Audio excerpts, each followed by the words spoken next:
align yourself with the army way of life, in the physical training, whatever, the terrains that you have to work in. So then, when we move down, then we have these various postings in remote places. So you will learn a lot of things over there. So that influences your leadership.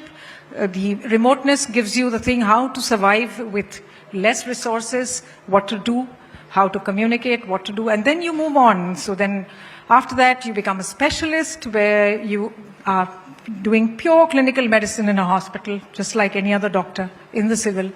And then they move you into an administrative position. So then I moved into Command Hospital, Pune.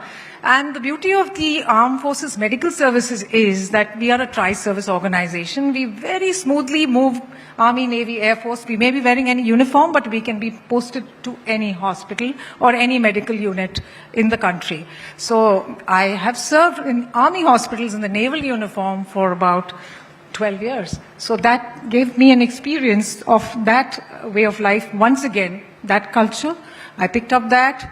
Then you start looking after, wards and small little departments like malignant diseases treatment center that I looked after. That had 100 beds. I was consultant to all the radiologists of the Pune complex. So that continues where your leadership in medicine moves into leadership in administration, a mixture of both. And then I, was given a flag rank, became an admiral. And from then on, it's been just administrative posts where we've learned leadership. Then I went into the Air Force, learned a lot from the aviators, learned, to be very precise, to be very quick, and to be very professional.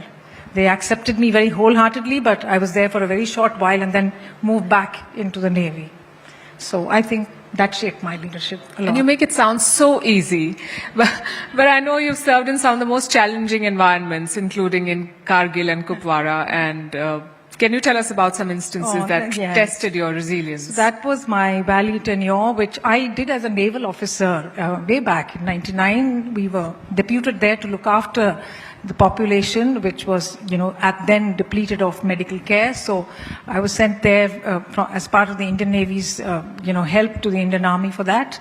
And we looked after an entire civil population in the area where I got to see a lot of patients. We helped